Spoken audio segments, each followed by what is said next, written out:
Good morning or good afternoon, and welcome to our webinar today. Today's is a National BIM for Infrastructure webinar series that we have been presenting, and today's is Cutting Edge Projects with Contractors and DOT Change Management Processes. Next slide. Before we get started, I'm going to do a little bit of housekeeping. Randy, there we go. First of all, we are recording these webinars, and you can go back and look at them or access them, send those that couldn't make it today. As you come in, you show as anonymous. Don't worry about that. The Microsoft Teams Live is a little bit different platform, and it logs you in. But if you type a message, you can either type your name in there or stay anonymous, whatever works best for you. If you're having issues with your audio, you're probably muted or your volume's at 0. And you're going to need to change the settings on your computer sound. We've seen that a little bit with some of these. Next slide, Randy. So another part of this is sort of on the top right, there's a little icon that activates the Q&A box. So once you get that activated, click on Ask a Question, type in your information or the question that you have, and then on our side, we'll see it and we'll publish them as they come in, and we'll address the questions based on time and things of that nature. Also, being that this is a live event, if you look at the bottom part of the screen, there's a little slider bar. If you have to leave for a second or whatever, you can go back and listen, or you can skip forward, or whatever ends up being easiest for you. Next slide, Randy. So with that, my name is George Lukes. I'm from the Utah Department of Transportation. I'm going to be facilitating the webinar today. Our sponsors are the HEAP, Highway Engineering Exchange Program, Building Smart USA, and TRB AED 80. And essentially for our HEAP partnership, HEAP is a organization that promotes the use of technology in our industry. We do it through peer exchanges such as these webinars, where we're talking about the knowledge, experience, and best practices that's going on in the industry. It's been around for 60 years. It's a nonprofit organization. It's made up of civil engineers, IT professionals, vendors, contractors, and essentially anyone who's interested in this organization. We also partner with federal highways and a lot of local industries and internationally as well. It's managed by the members that are elected from transportation industries. We don't have any fees at all. It's a great organization for collaboration. And the people who participate in this are, like I talked about earlier, engineers, IT professionals, technology partners, almost all, if not all of the states, Canada, European countries, municipalities, federal highways, some of our other academia and things like that, contractors, and any other consulting engineering companies. We have a very strong relationship with ACEC and our consultants, and our conferences are what I would call spectacular. It's an awesome combination of people who are really interested in this kind of technology. When I say this kind, BIM, but any kind of technology, and promoting its use and moving it forward. Next year, in fact, we just finished our conference in Connecticut this year. It was a great conference. It was fun to be in person, but next year's conference is going to be in Florida. It's going to be in Fort Myers. And Randy's going to pull up a quick video to play. And while he's pulling that up, I'm going to talk just a little bit about it. It's going to be, like I said, in Fort Myers. It's going to be at the Sanibel Marriott. Fern Danforth is the president this year. Unfortunately, he was tied up today, so he was not able to come in and talk. But with that, Randy, why don't you go ahead and play the video, and you can get an idea of what Florida is going to look like. We may not hear the sound. We've had a little bit of problem with this, but I think you'll get the gist of it. It's pretty much just music that goes on. And this is kind of a look at Florida. I've had several conversations with Fern, and he's assured me that everything you see on this video is essentially what Florida is all about. So we're really excited for this conference. I can't wait for it. It's September 25th to 29th. So I would say block that out for now. Go to the HEAP website. That's where you can register. And like I said, everyone that I've been to has been a fantastic conference. This will be no exception. If you like warm weather in Florida, you're going to love it. And even if you don't, the conference is going to be great. So that's what Florida is going to look like. We also have as partners Building Smart, and Building Smart is an international organization that has been managing essentially the process of IFC and open standards in general. Open standards is going to become an incredible foundation that's going to be needed for BIM, digital twins, and things of that nature. If you have any questions about that, contact Ian Howell. The website's buildingsmartusa.org, or you can email at usa@buildingsmart.org as well. Also, our last partner in collaboration is TRB AED80 co-chairs are Lance Parvey and Chuck Hickson. They're focusing on BIM, highway, asset, rail, digital delivery, performance, and data governance. So with that, let's move on to the webinar. Randy, if you would move that on.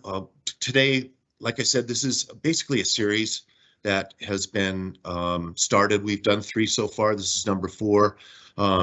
It's really looking at opportunities and challenges from digital delivery with models, the legal document, using mobile devices in the field, and digital twins, which basically become a data source for all DOTs throughout the project lifecycle. And these webinars are focusing on cutting edge everything. Today, we're going to look at projects from 4 different states and also providing the insight on how contractors and public agencies are looking at change management and moving to digital delivery workflows. In addition, we're going to have some information from Federal Highways and AASHTO about Joint Technical Committee and some of the pooled fund studies, as well as other information that's going on nationally. So in our introductory plenary session, that's going to be the national perspective of what's going on.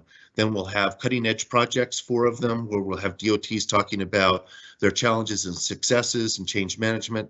And then we're going to have a really interesting panel discussion with a couple of contractors and a couple of DOTs talking about what their experience is with digital delivery, and then we'll have a wrap up with Lance Parvey. So Randy, if you want to move on to the next slide, we're going to start out with the Joint Technical Committee on Engineering Electronic Standards update. We'll also talk about the Infrastructure Pooled Fund Study and then a Federal Highways BIM update.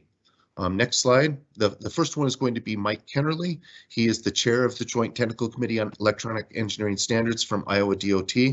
And then following that will be David Unkefer. So Mike, take it away. All right, good morning. Thanks, George. Appreciate that. I just want to give you a brief update on some of the things that we're doing with the Joint Technical Committee on Electronic Engineering Standards. And as George indicated, we'll touch on a couple of other things that are going on with AASHTO, from a national perspective. But as you've noted from the webinar series, there is a ton of things that are going on. And so, what we're going to touch on this morning is just a small piece of, some really exciting things that are happening right now in relation to BIM and digital twins and all of that. In terms of the committee, we've had a couple of focus areas that I'd just like to give you a brief update on. We've been looking at developing some guidance on level of development. We've been looking at, providing guidance on model as legal document. We have a webinar series that I'll show you toward the end in terms of some of the subjects that have been presented and are upcoming. We've also been looking at an asset management and how to tie that into everything else that's being done right now. And then also, the BIM maturity model that we've been working on, which quite frankly is really not a maturity model. As it's evolved, it's become more like a guide in terms of how to make this a transition. But in regard to where we're going, could you go back one slide real quick, Randy? In regard to where we are, we have made tremendous strides on our level of development effort. John Wilkinson has been working on that and working with that team. They are practically done with that guidance, and we're hoping that we will be able to put something out the early part of the spring, if not sooner. in regard to the maturity model that I talked about. We've made some really good strides in that regard as well, and we're hoping to have that done by March or April at the latest, and be able to provide that. And we continue to work on the other efforts, and then later this year, once we get those first two done, level of development and the maturity model, we're going to start looking at where else this committee needs to focus, and where else we can provide guidance and assistance to states who are making that digital transformation. So this is going to keep evolving and keep changing as time goes on, and we're really excited about some of the things that we've been able to do so far. Okay, next slide. I talked about the webinar series, and as you can see there, some of the planned webinar topics that we have listed that'll be coming up. There's a link at the bottom of the slide if you want more information, in regard to the webinar series, and if you want to register or anything like that. But again, we're really excited about some of those upcoming topics, and how we can help, broaden the understanding of BIM and digital twins, and how IFC fits in, and all of that. So stay tuned for that. Next slide. One of the critical things that I think, we did, and, you heard George talk about the importance of being able to share information back and forth seamlessly. Our committee back in 2019 forwarded a resolution to AASHTO leadership, which was adopted to accept IFC as a schema for AASHTO states. And one of the important components of that resolution was that second one that talks about the creation of a internal cross committee multidiscipline group within AASHTO that would essentially guide us in this effort of trying to adopt IFC. Next slide. Now, the good news is that we finally got this committee, I think, off the ground. Mike Busselman, the Information Services Division Administrator at the Montana DOT, is going to be chairing this committee. And it's going to be made up of, two representatives from each of the committees that you see listed on the screen in terms of data management and analytics, bridges and structures, design, construction, AASHTO-aware, performance-based management. There will be AASHTO staff and some other stakeholders as well. And they're going to be looking at how do we do this in such a way that we don't duplicate effort. We leverage the things that have already been done, and kind of create awareness of the importance of having a common data scheme, or open collaboration in terms of data sharing. They're going to be looking to partner with other individuals outside of this group, in the academia world. Obviously, they're going to be working to work with Building Smart International, but they're hoping to get formally up and running in the next few months. But they've made really good strides, and I know Mike is excited about getting this group up and running and doing some great things with it. Next slide. The other thing that I wanted to give you a brief update on is the pooled fund for BIM for infrastructure. Now, many of you may be familiar with the pooled fund for bridges, which has done some outstanding work. They really have. If you're not familiar with that, I would strongly recommend, if you have a liaison with that group, that you take a look at that, because they've done some great things, and we're hoping that this effort will do as much and build on what they've already established. Next slide. We've got 15 states to date that are a part of the pooled fund. And we are, obviously always looking for additional states to join. So if you're not one of those states that's listed on the screen and have an interest in that, there will be some contact information that'll come up in a second that you can find out more about how to join the pooled fund. But as we look at the preliminary scope of work, develop the BIM use case and workflows, establish BIM processes, enhance the skills and collaboration, deploy data management and tools and, and techniques. And, really that last one there is really what I think this is all about, which is information exchange. And you hear that said a lot, you hear it repeated, but at the end of the day, That's what we're trying to do, share information seamlessly across the enterprise so that we can manage our assets better. And this infrastructure pooled fund will be taking that broad look at how we do that, not just from a bridges and structures effort, but across our enterprise in terms of all of the assets that we're tasked to manage. Next slide. Right now, we have 2 additional states that are looking at joining, Wisconsin and Georgia DOTs.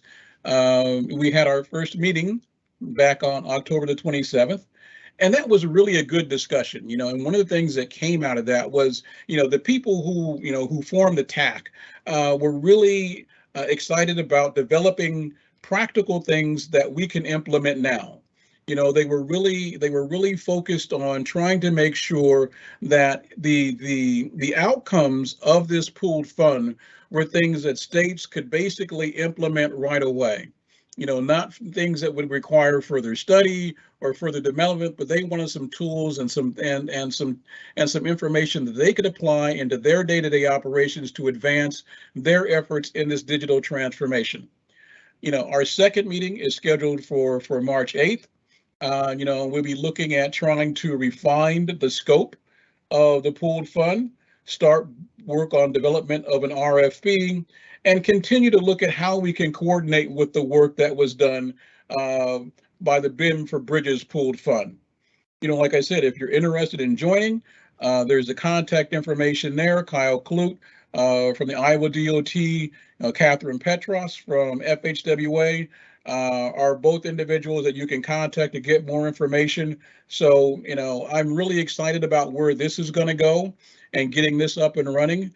And so it's, I think, going to build on a lot of what you're going to hear throughout this webinar this morning. Next slide.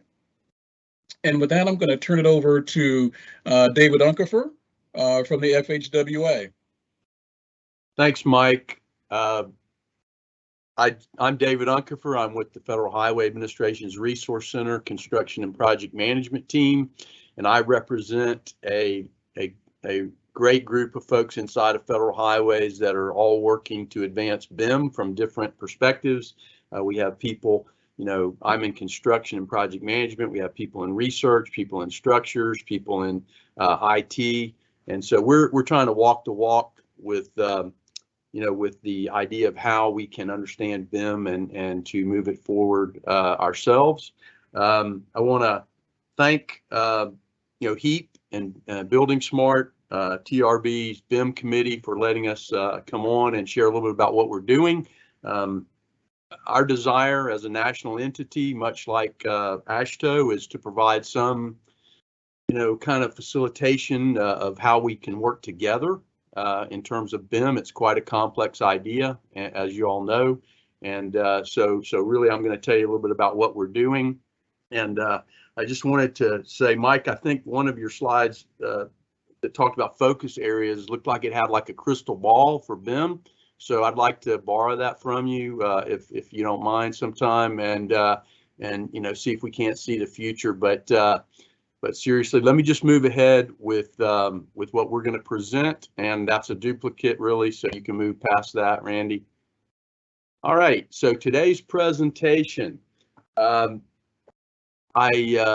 think what I wanted to do, and you'll see this was a recommendation from our global study, is start with a definition for, at least for what Federal Highways is thinking is BIM. And I think that BIM for infrastructure, I think, folks, want to try to rally around something that they can try to understand. I think you're going to hear a lot of terminology, but hopefully as an industry, we'll kind of settle on a few key terms. And I'm just show you what we put in our roadmap in terms of a definition for BIM for infrastructure. I'm going to talk about why BIM, like what is it that makes this worthwhile. I think actually Mike has done a great job of setting the stage for why we want to do this. We just want to do it in a measured sort of way so that we're not overwhelmed.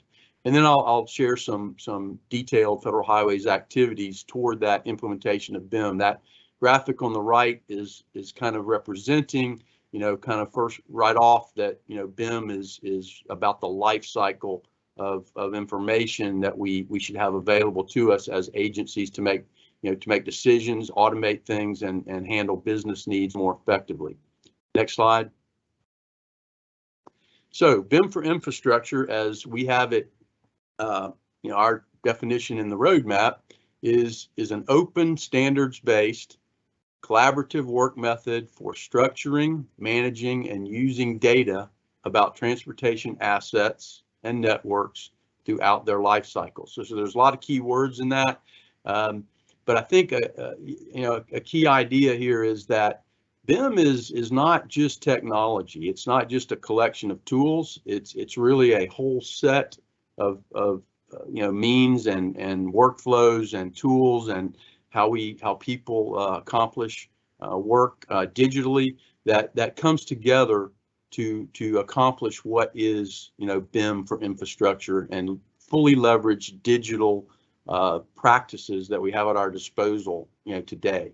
If you look at the graphic on the right, you see that some data from I think Dodge Smart Market report in the past about the value of BIM.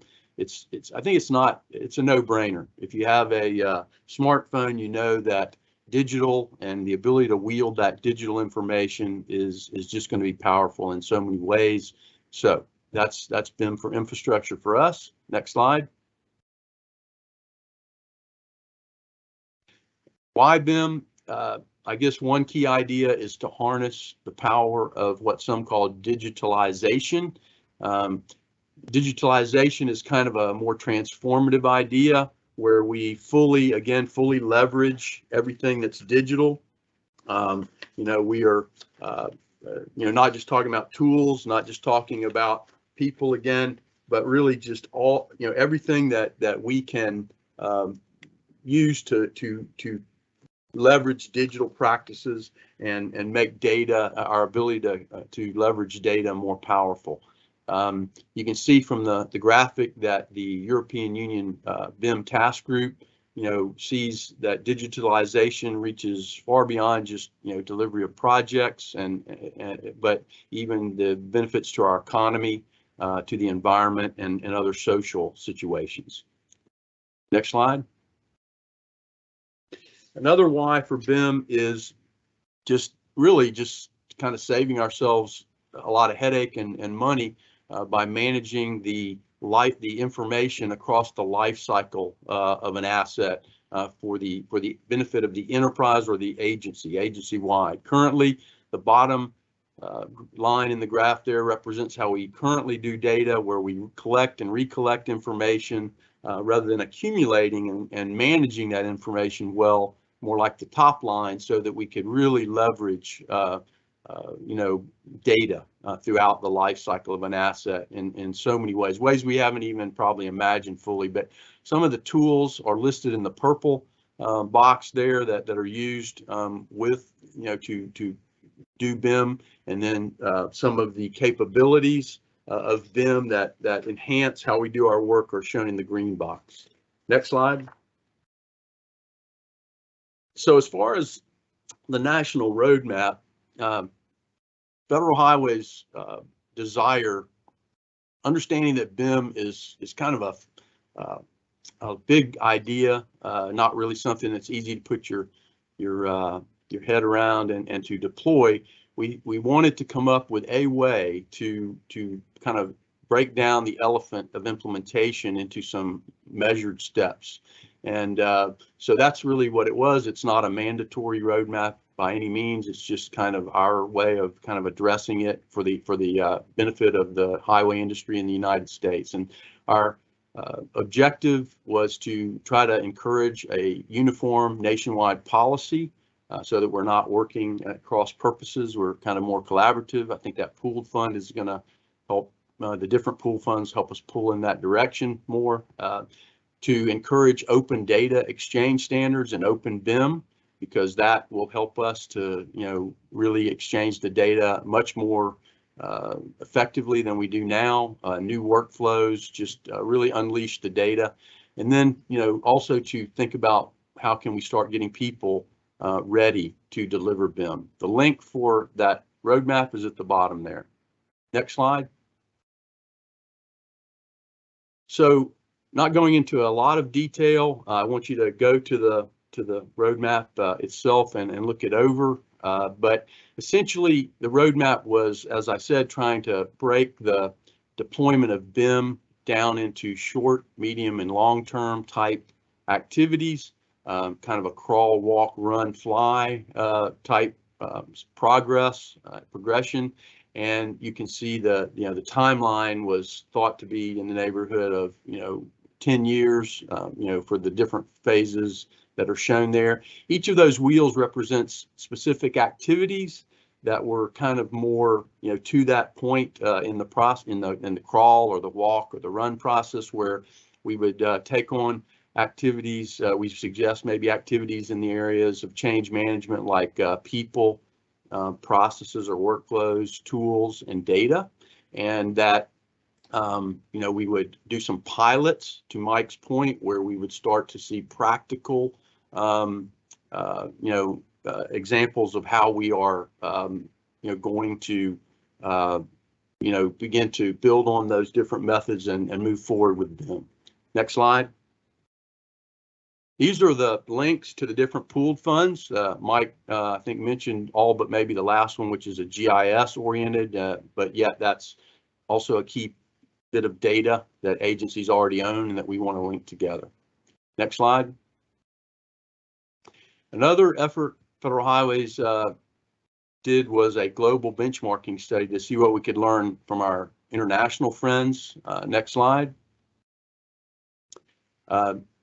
The global benchmarking study was to understand noteworthy practices, lessons learned, and benefits from BIM mature countries that would help us in the United States to accelerate our project delivery and management, and also to, in general, help us to think about how to be more globally competitive within our industry. We visited, I was not on the scan, but I think Mike went on it, and Catherine Petros from Federal Highways, and maybe some others on the call. And but they visited the countries that are shown in the far right, and I think in the preparation they also studied some Asian countries as well, what's being done in the way of deploying BIM. Next slide. These are some of the takeaways. A shared national vision or regulation. Some countries are moving to a regulation to move it forward faster. They talk about a focus on cultural shifts and change management. Client activities, in this case it'd be DOTs, organizational structure changes to really institutionalize BIM, and then kind of involving the asset folks downstream of us in the project delivery, so that we know what data they need. Next slide. Recommendations were to leverage existing information. We have so much already. Liberate data. Avoid vendor lock-in, try to get that open standards-based approach to getting data more exchangeable, which leads to the open data, or from an open data format. They talked about prioritizing the development in terms of consistent terms, classification systems, object-based data modeling, which we see many more states doing now. We talked about evaluating certain standards that were listed there. And we are still looking at countries in terms of what they're doing. We're staying in touch. Go ahead. So everyday counts, just quickly, is another area that Federal Highways is trying to move the ball forward. Next slide. And so we have, every round of EDC, we have done some activity from modeling through to current e-ticketing and digital as-builts to try to advance BIM. Next slide. This is just another list. It shows the UASs, also in EDC 5. Next slide. This is just a link to our current EDC 6, ticketing and digital as-builts if you need support. If you'd like to learn more about that. Next slide. These are a few slides for time's sake. I'm just going to quickly say that Federal Highways and NCHRP are doing what I would call early success and gap closing research. So I'm going to these slides are going to be available to you, and you can see what we're doing in some critical areas to advance, early successes of BIM.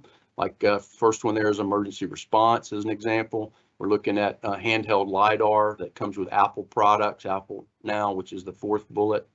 Some other interesting projects. Next slide. These are NCHRP synthesis projects. I find that some people don't really know all that's going on, so this is just a nice collection of synthesis projects with the yellow highlights, or some that are a little more focused on BIM. Next slide.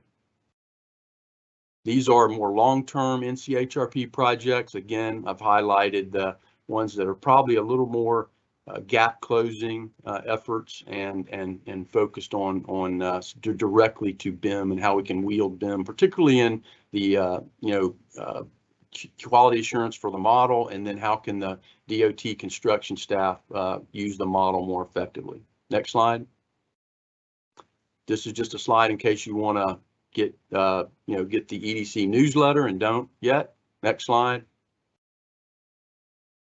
More resources from Federal Highways, some links at the bottom there related to BIM, 3D modeling, e-ticketing, and so forth. Next slide.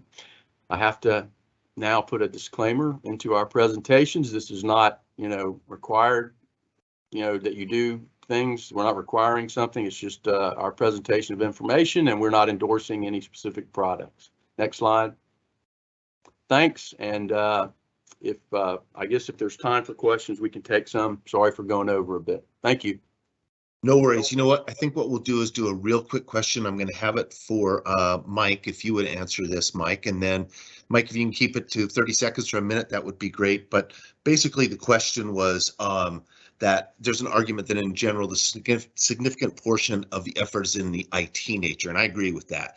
And also in general, civil engineers, but I'm going to say engineers in general, don't really understand the IT data governance, database, etc. And that significant investment is needed in all areas of transportation.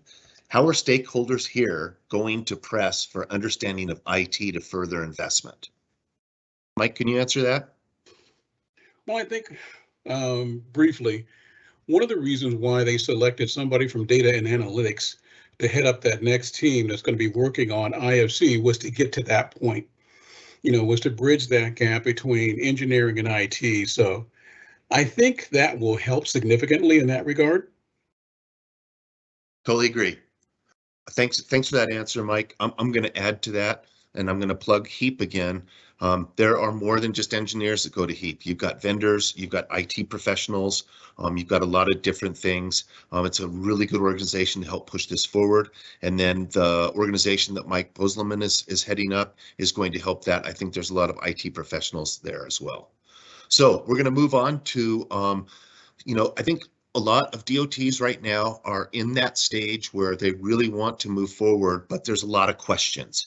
And so I think looking at cutting edge projects that are going on right now should be helpful, at least in my opinion. I think there's going to be some really good information in these projects that we're looking at. We've got Minnesota DOT, Darren Nelson and Sam Buttweiler, hope I got that right, Sam.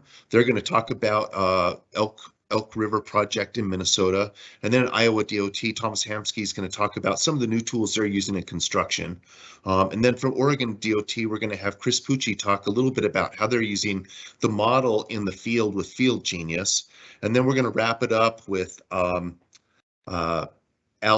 Melly from Pennsylvania talking about how they're looking at their guardrail and moving it into digital assets. So we're trying to cover a little bit of pre-construction, construction, contractors, and how things are being used on the grade, as well as digital manage or digital asset.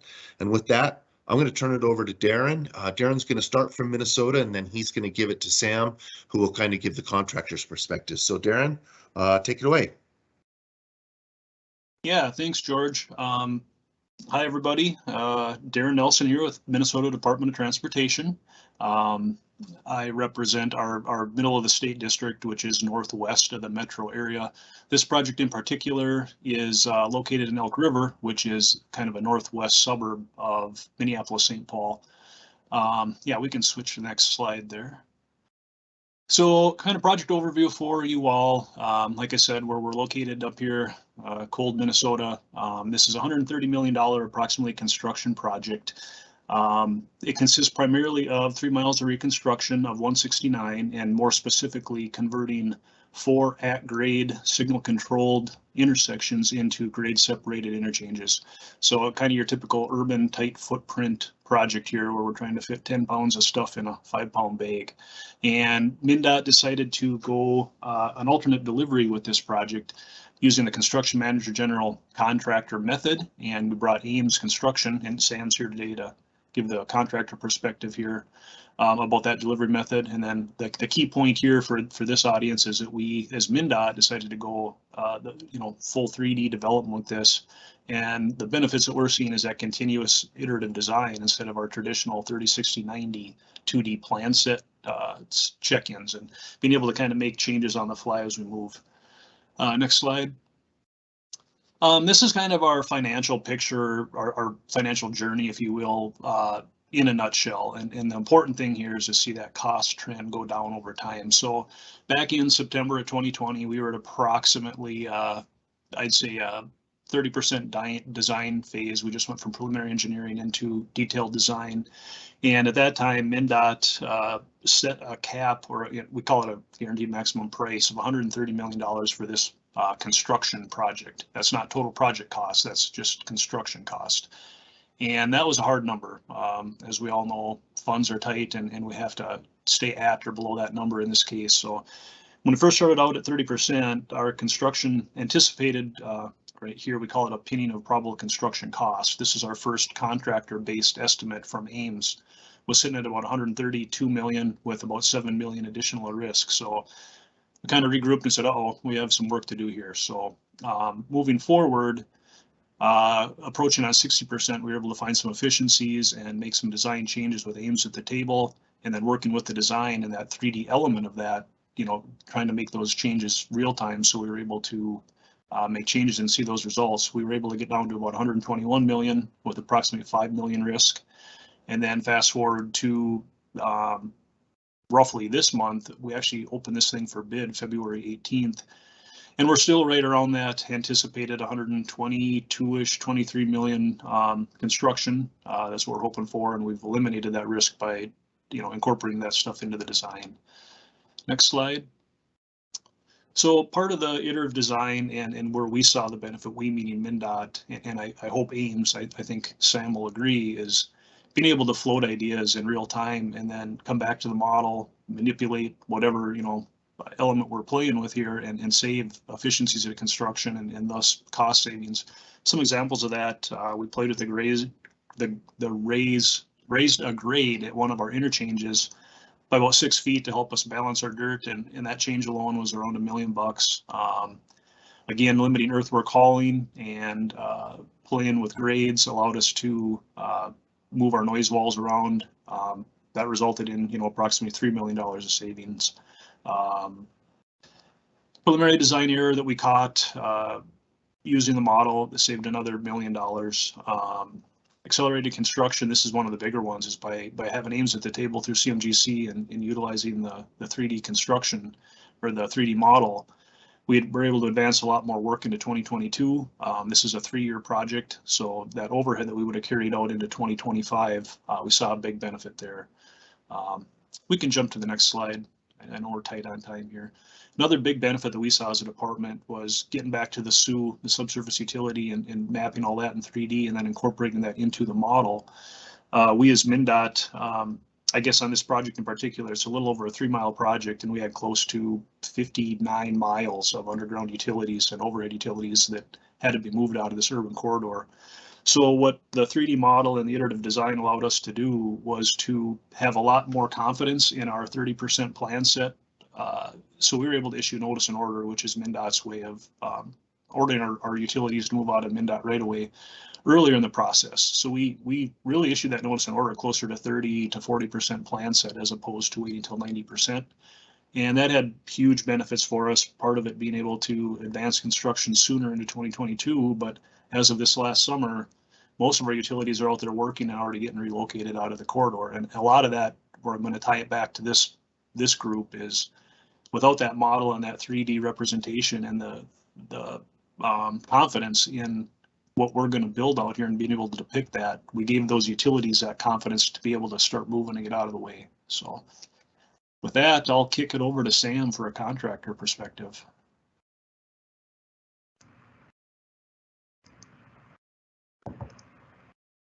Hello, can you hear me? Yep, we can hear you, Sam. Yeah, so goals, looking at this now as we're really taking it from design and moving forward into construction.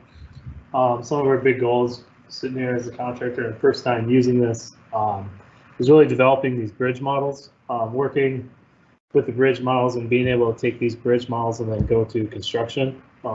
Benefit too, we also have, as Darren said, we still have 2D plans to rely on, but really we're new into this phase, so just developing the bridge models. And then also this will help us, big goal is creating internal workflows as we start to understand of how to utilize the deliverables and how to get, you know, what the DOT is supplying as model, how do we use that then at Ames, and how do we get out, produce the things that we want in order to go build this. Big thing too is train and educate employees in BIM. I know as a FHWA, as David was talking, you know, that was the big thing. One of these big hurdles that I see is getting everyone trained up on it, and then, you know, teaching all your employees the skills set they need in order to read the models, understanding how the model works in the field, and even what we saw as like doing takeoffs.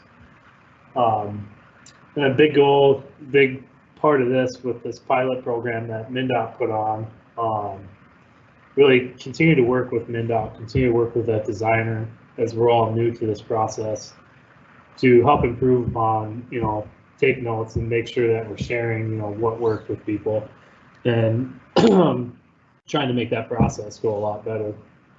We go to the next slide, then really some of the challenges as we walk through really an estimating, and that we saw was the big thing that we had the hiccup with is the interoperability between softwares, where MnDOT and WSB were using Bentley software to deliver this model, where at Ames we've been using Trimble. And it's not as easy as take the Bentley model and then just whatever, download all your file structures and put them into Trimble, and will allow you to have a model. There's a lot of hours, a lot of time that goes into creating this, what you have in Bentley, to creating a model in Trimble. So really the interoperability between the softwares, we didn't quite understand. There's a lot of work that goes into that.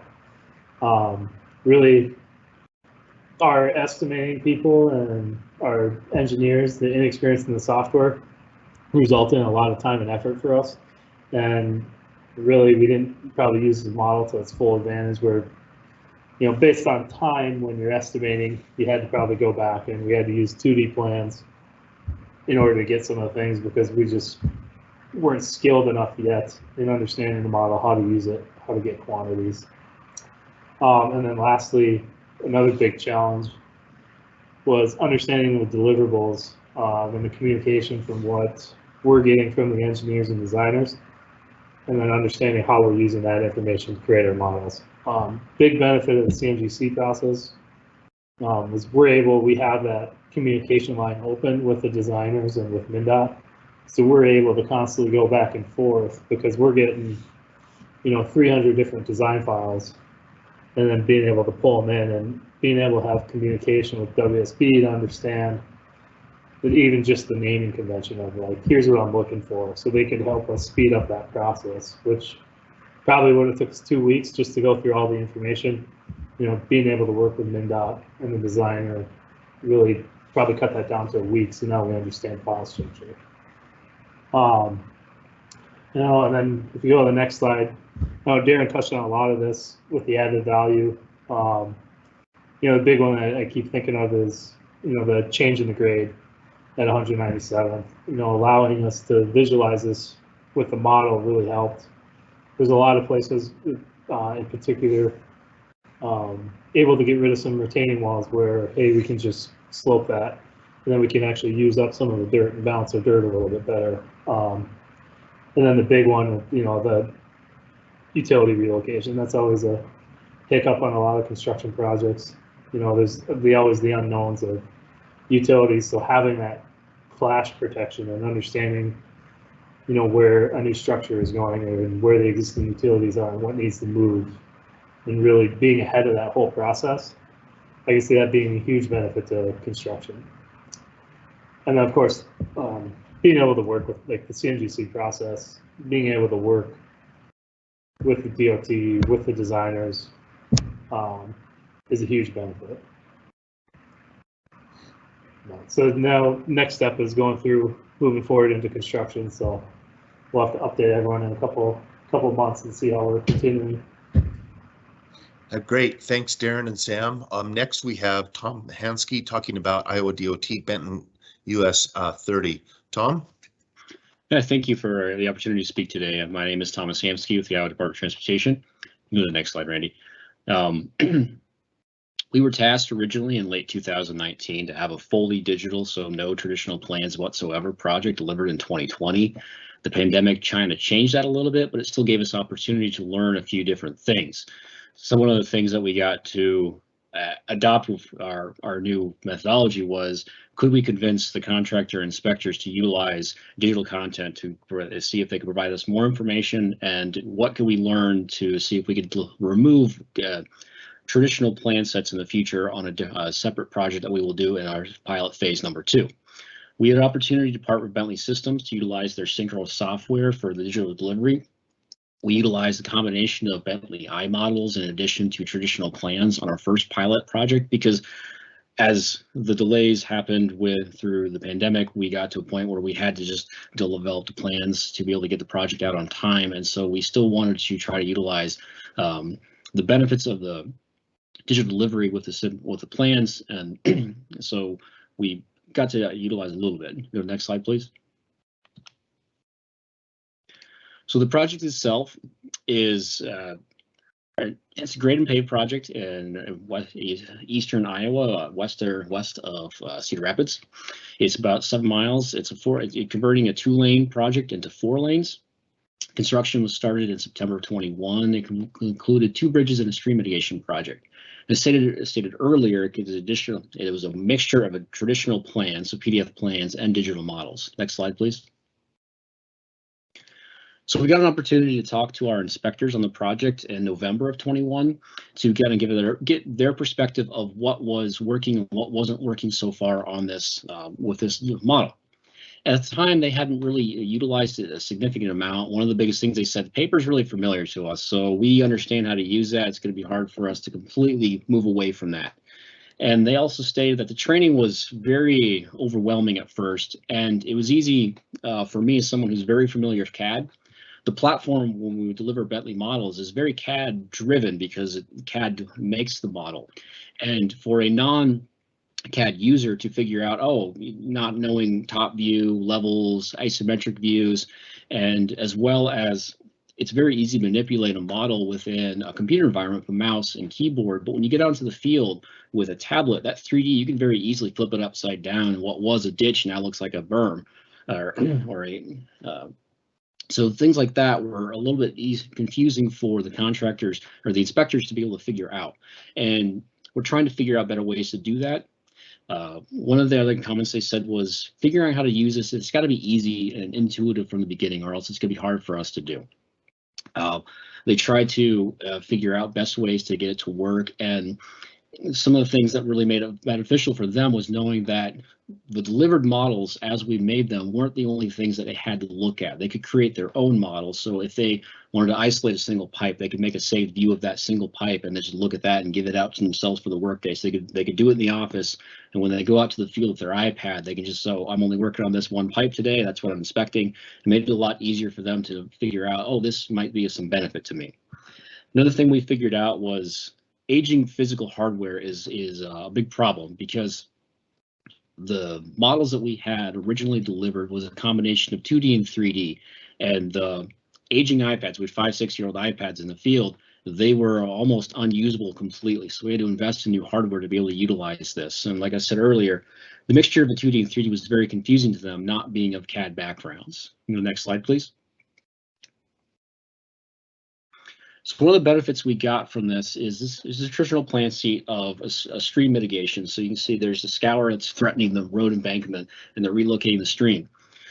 This 2D view was what was given in conjunction with AMG files. And as an inspector, it was hard for them to say, oh, we don't have cross sections for this. I'd like to be able to look at this other than just this 2D view in the AMG files, and using the rovers that we have to check grades, it'd be nice to actually look at a cross section. Next slide, please. So utilizing the Synchro software, we will be able to look at the cross section. So this cross section shown is perpendicular to the roadway, but we could also cut a cross section anywhere along the stream mitigation. We can cut it in any direction we wanted to and look at it. We could get actual elevation, slopes, grades, all that information. It was a lot easier for the inspectors to be able to look at what was going on. The contractors using AMG may or may not have utilized this as much, but it was very valuable for the inspectors to be able to look at this methodology that they didn't usually have before the hand. They just had that 2D view that was shown in the previous slide, and now to be able to see these cross sections in any way they wanted to, not just the prescribed ones that we were able to cut in plan production, but anything that was worthwhile to them in the field was something that was a big benefit to them. Next slide, please. The next thing that was very valuable to inspectors was being able to visualize our plan sheet, our traditional plan sheets that we had already developed for this project. So moving forward, these wouldn't necessarily be available, but this was a benefit we got out of the program of digital delivery while having traditional plans. So we had geolocated plans that we could locate on the map, and on our tablets in the field, we could literally just pinpoint within the 10-meter accuracy of an iPad kind of where we were on a plan sheet. And that was something that was a lot easier than having to figure out and guess, oh, I'm at station 123 plus 50. Oh, that marker, that stake got taken away, so I didn't really know where I was. And oh, I know exactly where I am now because of the accuracy of the iPad. I can look at the plan. I can look at these various things. So that was a big benefit, to be able to look at these things in a geolocated manner. Next slide, please. Some of the lessons we learned was I stated that the mixture of 2D and 3D was very difficult because you have to have the 3D models visualized in the plan view to be able to cut cross sections in any area. On the left-hand side there in the upper left, you can kind of see a bit of a roadway before the two bridges there, but on the right-hand side, it's just a jumbled mess of all of the existing ground, which is that red color. And you don't see any of the 2D plan elements that are very useful. And so we had to remove the 3D elements from our overview model to be able to have a more comprehensive information delivered to our inspectors to be able to make this a lot more usable, and also make it usable on the iPads in the field, because in the office it worked pretty well on high-end laptops, but on an iPad it was struggling. So we had to separate the two out. Next slide, please. And the biggest thing about saying that we delivered the model as a delivery, as a deliverable for the contract, was it's not just one model. It was lots of different models. So this was our original breakdown that we had as we delivered out, and we've hence then tried to elaborate on this a little bit more. So we had our overview model, which included the 2D and 3D. We've broken out the 3D. We included a right-of-way model, erosion control model, geometric staking, joining, a ditching profile, signing, soils, survey information. It's all the same information as in the overview model, but it's broken out to be more detailed and more easy to interrogate the information you need exactly from the point where you're looking at, from whatever subcontractor or whatever the prime or inspector is doing for that day. So that was the thing that we really learned, is when we say models legal document, it's not just one model. It's lots of different models that are just the same information, just rotated to different views. Next slide, please. So some of the things we also learned, we got a chance to have a conversation for AGC and show off this technology that we are piloting on our project in December of this year. We had a meeting. And the biggest thing that a lot of our main prime contractors were very concerned about is, how do I get my subs this plan sheet? Can I print a piece of paper for them to bid on? Because they were like, well, they're only doing like $4,000 of work, but you're going to have them buy a $5,000 software. That's not sustainable. So that's something that we've had to go back to our vendor and kind of figure out what we could do about that. So that's something that's still being developed, but is a big concern of theirs is, their subs are not nearly as big as them. They can't absorb the cost of high dollar software that we were utilizing. Another thing, they were like, your plan, they gave us a compliment. Your plans are amazing. Please don't make it worse than what you have today. You got good plans, and we're not going to use this if you don't make us. And that was some contractors. There was some of the grading folks that have been using AMG for years are a little more willing to give it a try over some of the ones that aren't using the digital. And it's just a matter of what is being done in the field that is or is not using technology already. And finally, the things that they really want to see is, like I said, the models of legal document is just one thing. It's multiple models. They really want to see those multiple models broken down kind of the same way as our traditional plans. So that's kind of a real quick overview of our project, and I'll hand it off to Chris. Yeah, thanks a lot, Thomas. Chris, I'm really excited to hear about this as much as Thomas is. I love this field stuff, so take it away. All right. Good morning from the West Coast. I'm Chris Pucci with the Oregon DOT. I'm a professional land surveyor, so I'm going to come at you from a whole different angle here. Next slide, please. So about 5 years ago, we started rolling out GPS-enabled tablets with Field Genius software on them for our inspectors. We'd always been 3D, had models out for our surveyors, but there was kind of a divide between the survey crew and the inspection staff. And right about the same time, we had transitioned to delivering 3D models to the contractors. And many of our contractors had gone to machine control. And we had not provided something up front to our inspection staff to see the model in the field.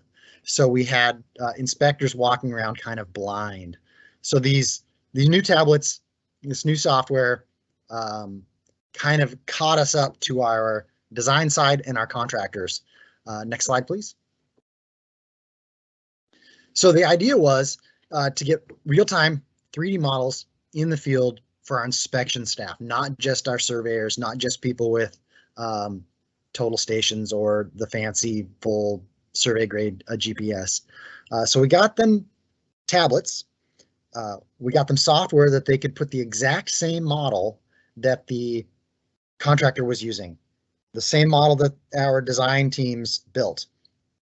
The inspectors could have that model in their hand, on their tablet, walk around, and kind of do fully independent positioning from the contractor. We weren't on their same network, we weren't on their same system, but we had the same coordinates, the same alignment, the same stationing. So you could walk around and you'd have a digital stake pretty much wherever you stood with station, offset, grade. You could see your plans, you could see the model, and it really brought us up to speed with what the contractor was doing. And it also gave them a full computer in their hand so they could have all the PDF plans, imagery, CAD drawings, all right there as they walked around. Next slide, please. And we settled on Field Genius software. It is full survey software. It is not a watered down inspector only device. We worked up workflows for strict inspection, but it is capable of doing anything you want. Here's a stockpile that one of our inspectors built out in the field, real time. It wasn't part of the original contract, and they needed to know some volumes, and they were able to capture all that data and make a model in the field. And the software is 3D, so if you load a design model, you can see it in 3D. And as somebody said earlier, you can end up upside down, backwards, turned around. It's easy, but the Field Genius software is very graphic, visual, big buttons. You just push a button and you go back to kind of a flat square world. And we got there through a lot of training.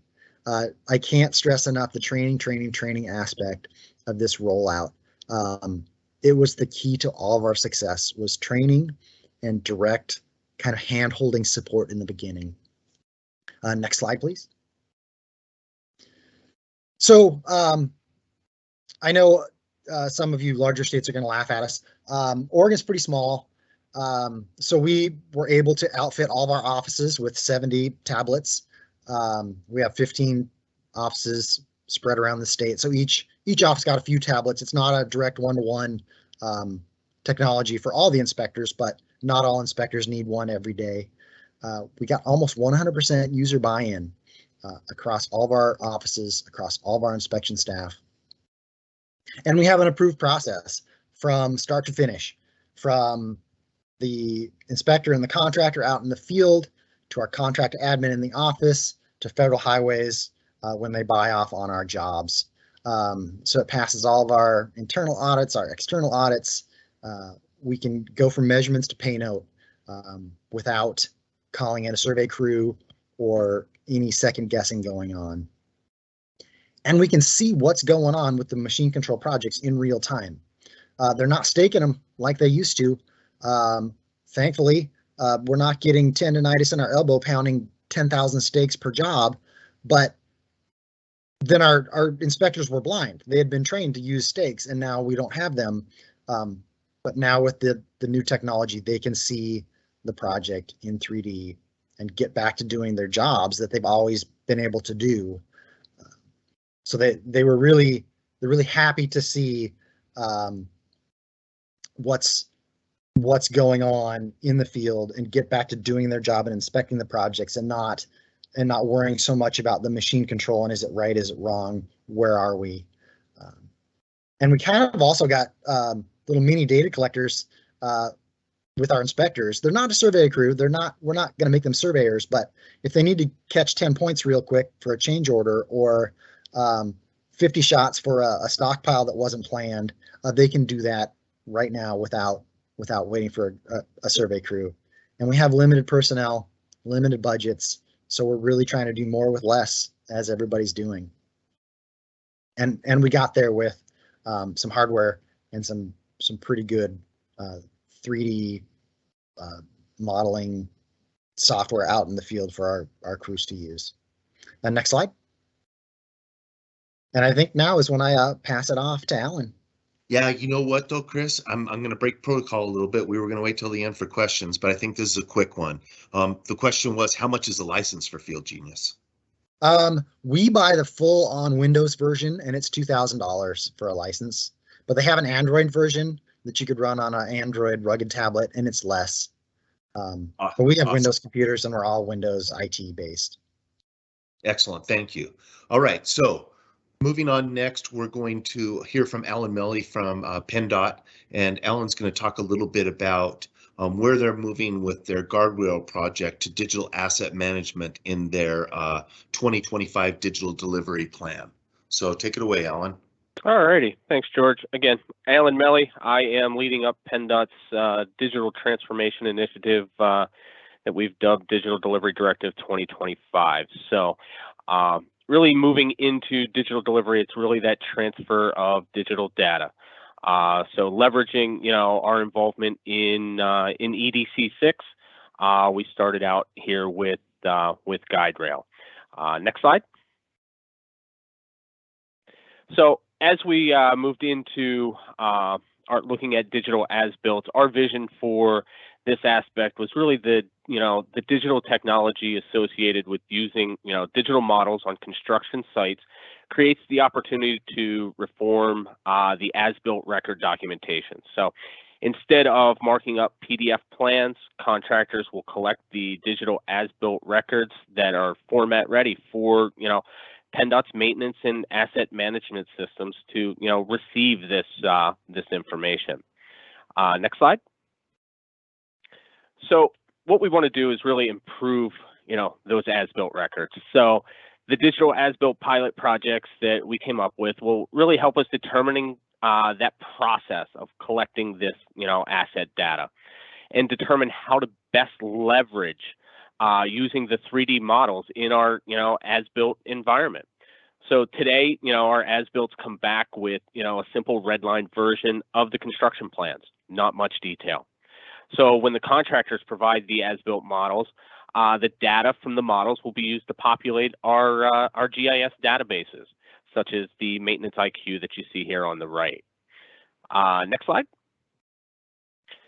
So to determine the data collection requirements for, the digital as-built pilot projects, we needed to, set some goals for these projects. So the main goal of these pilot projects was really to test that process, on what digital data needs to be collected within, certain set parameters.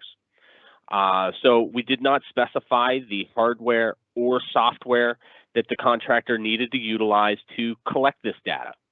We had our goal, and we were able to develop a special provision for the projects. For the contract bid documents that, we developed this spreadsheet that ended up being our contract deliverable. So the focus for the digital as-built was really collecting, information, the location, attributes, that can easily be imported into our existing asset inventory databases. And, with that being said, these pilots did not include any requirements for 3D models. We're not to that point yet, but we are getting there. So as we approach these projects, we're looking at one asset, which was guide rail. So the information, that will be collected, is still being collected, will be imported into our databases. And to develop this, we had, early engagement, all throughout the agency, contractors, our digital delivery leads, contract management, district staff, GIS staff, really integral in developing exactly what we needed to do. Next slide. So the digital as-built, requirements Excel file that you see snippets of here was really the final deliverable that the contractor was to submit to the department. And the Excel file was actually developed, again, through those workshops that we just mentioned. The asset information that, was required is a combination of data that was either already being collected or new information that was collected. Going through this, there was different information that different areas needed, somewhere in design, construction, or asset management. So, the GPS coordinates, we're looking at the start and stops of the system.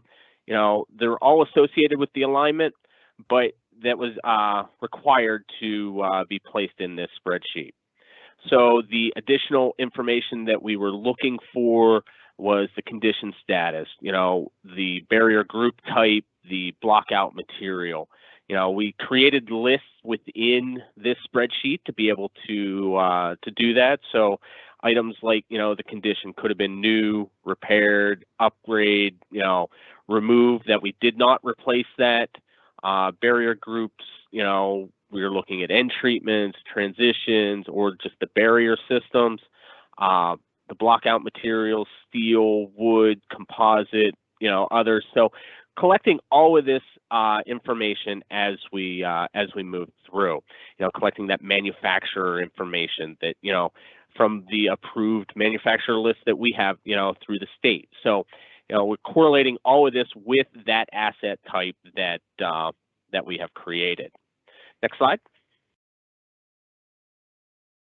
So the purpose, again, was, collecting this specific data at the completion of construction. Since we're still developing that process internally as far as, workflows for the model as the legal document, we were unable to develop a 3D model at this point. However, our plans are to use this digital as-built information that we received and sort of work backwards and refine our ORD configuration and, workspace to include these properties. Some of these properties can easily be already extracted from the model, your station, your offset, your coordinates. But, this graphic really, demonstrates, where the digital as-built information could be created and stored, here as we move in the future. And while we know IFC for infrastructure has not been completely developed at this point, we know it's coming. So with that in mind, we're starting to think of our design geometry as, object types instead of just CAD lines, that represent pay items. So this way, our data can be organized by asset classes instead of CAD lines and solids. So we're trying to think of our 2D and 3D geometry as, physical objects, so we can attach that life cycle information here in the future and be ready for the IFC implementation. Next slide. So our next steps really include completing the pilot projects that are currently in construction. We have 6 of them statewide. 3 have been completed. 3 are still under construction.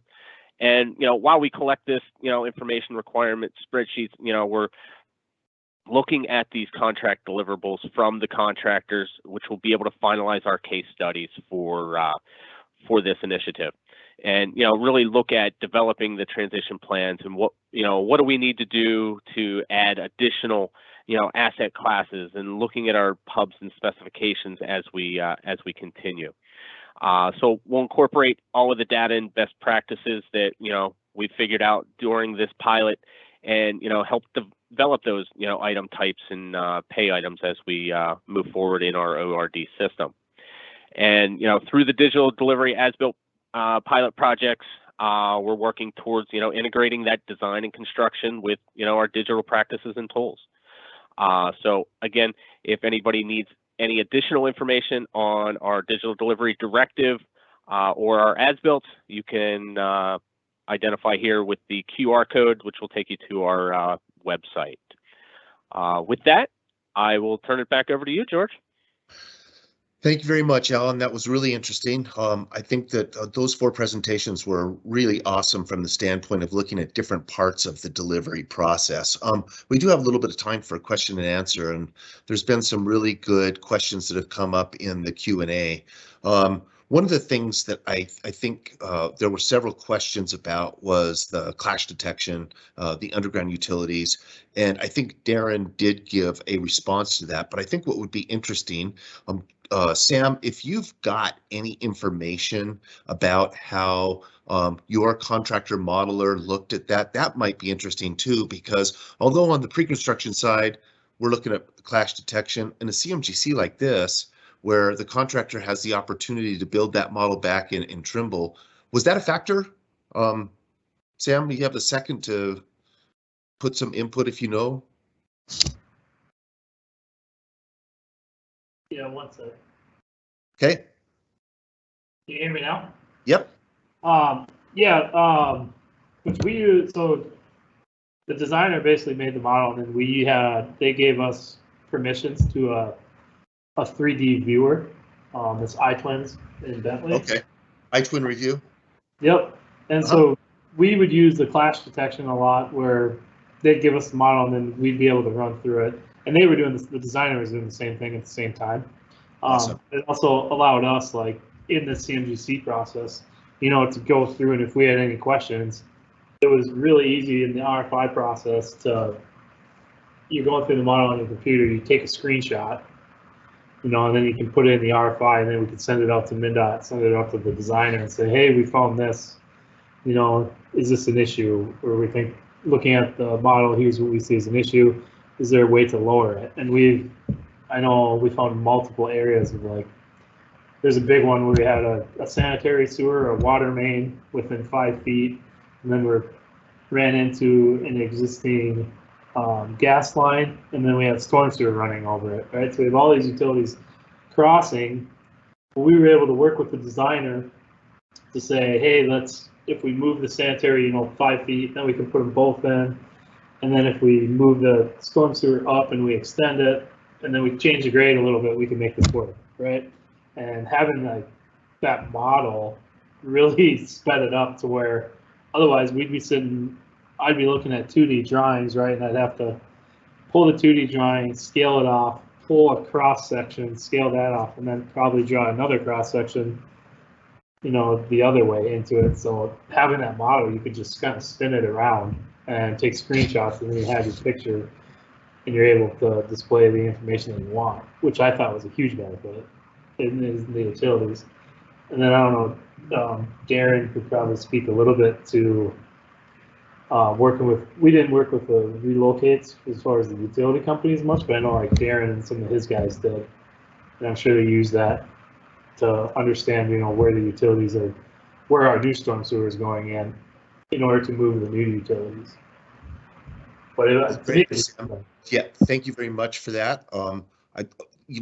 Rather than going on the pre-construction side, Darren, I'm going to shift a little bit because there were some other questions that were geared toward data and sort of what the classification system is and moving information from GIS to BIM and things of that nature. We've got about 1 minute. And so I think what might be helpful to kind of have a brief discussion of whether that's Mike or David. I know that John Wilkerson is leading up the LOD with the level of development and sort of model development standards on the Joint Technical Committee that Mike was talking about earlier. And I honestly can't remember if he went with either Omniclass or Uniformat as the classification system, or if it was more geared generically. Mike, do you remember on that? Actually, George, that's a good question, and I would have to defer it to John. I am not sure exactly which direction they went. Yeah, I couldn't remember either. So in any case, I think to answer that question in the Q&A, the plan may not be necessarily Omniclass or Uniformat, but more geared toward what a state DOT looks at. So for instance, I think PennDOT's also working on this. We've done it as well. And we have a measurement and payment system, and that's really geared more toward that than Omniclass or Uniformat. Now, it doesn't mean that's not how it's going to go, and I don't know that there is anything that's set in stone at the moment. So hopefully that gave a little bit of an answer to that.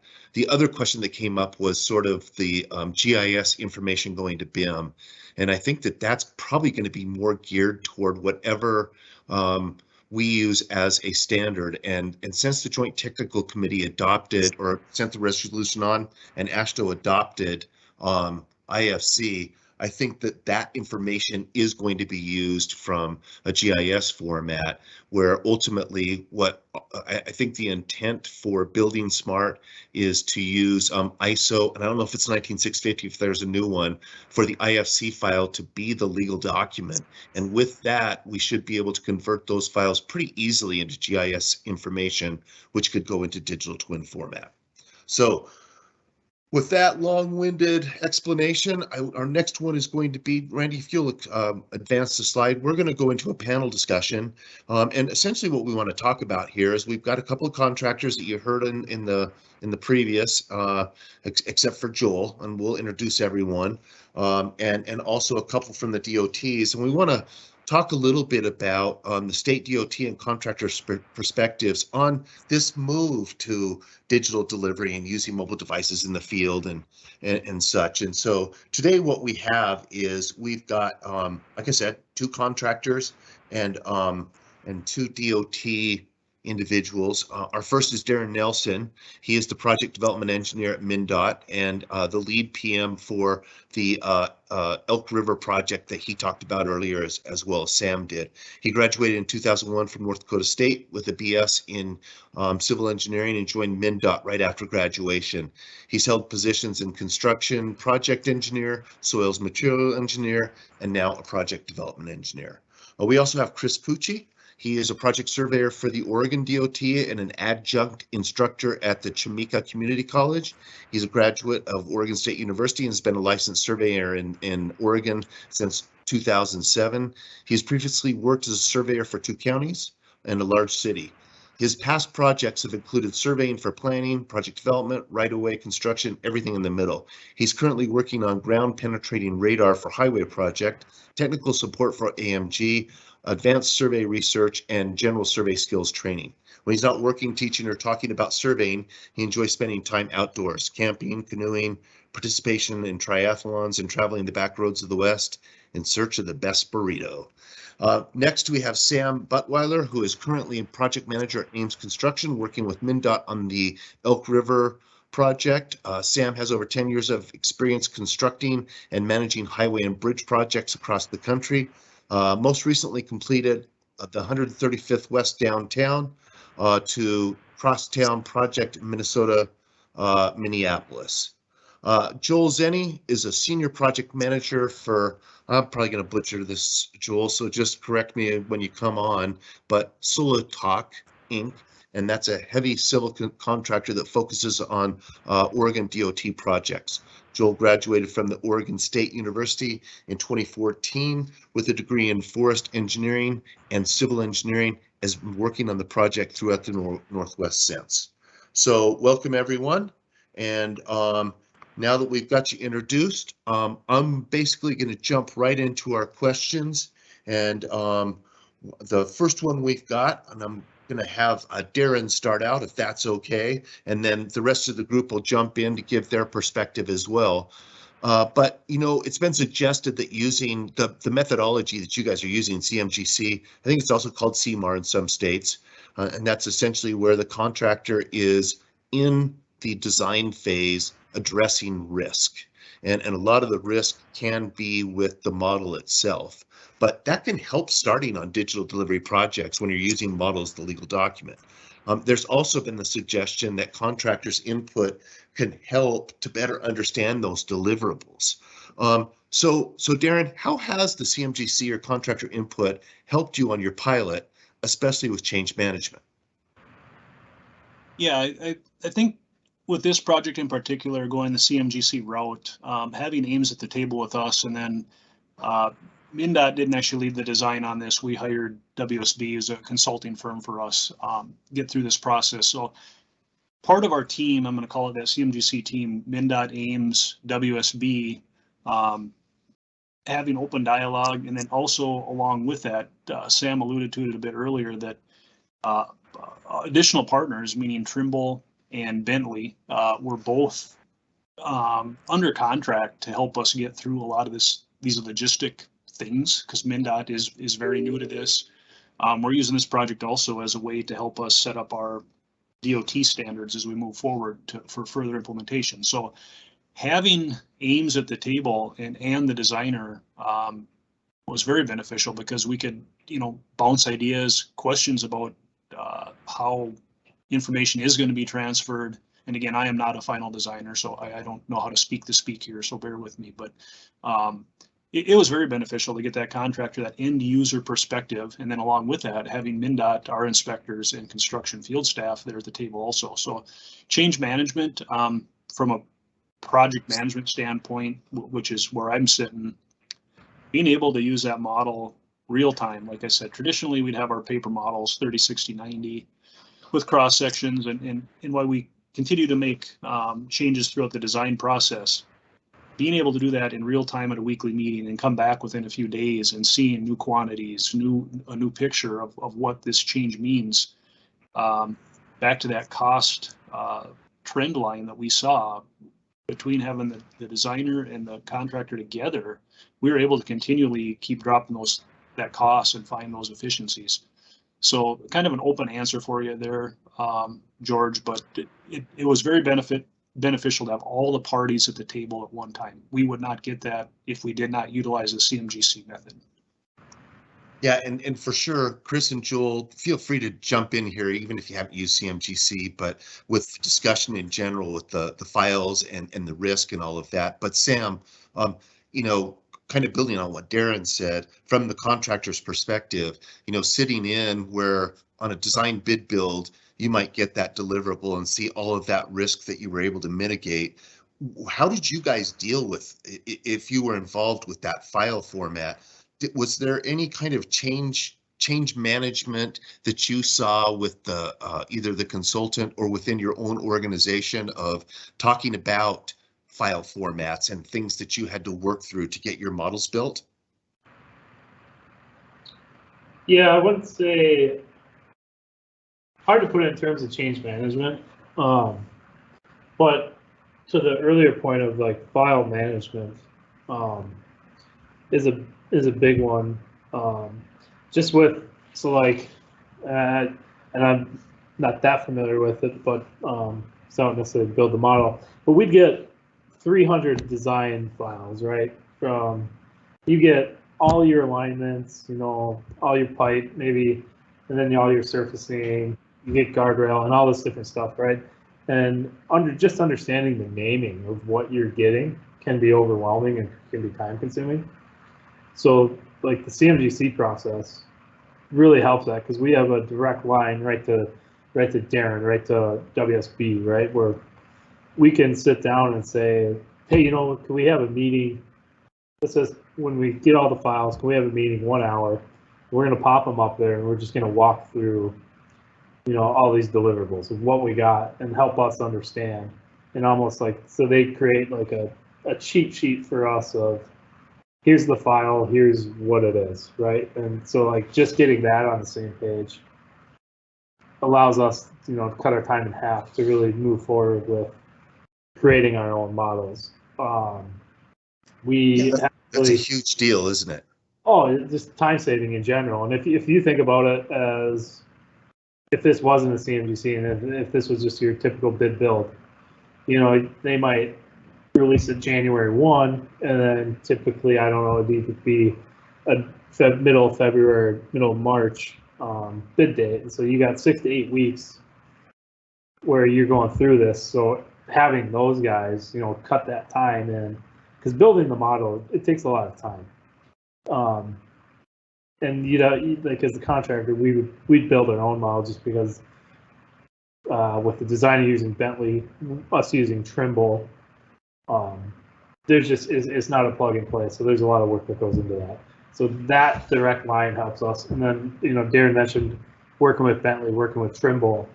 You know, like we've been talking to Trimble, I think every week for the last couple months of like how to move this thing forward, because you know, Trimble understands it a lot better than we do at Ames, and really coaching our guys who work in the service department, our guys who design our formwork, who work with our bridge and structures crews, of how do we get, you know, this Bentley model, these 2D plans, how do we go away from that? We just want to create our own model, and then we want to, in the future, we're going to go out and build this just based on a model, whether we're using iPads or whatever the next feature technology is. You know, we want to get there, and having those connections, you know, really helps in being able to talk and discuss, because I think, you know, we're all figuring this out together, and we're all in this beginning stages of BIM infrastructure work.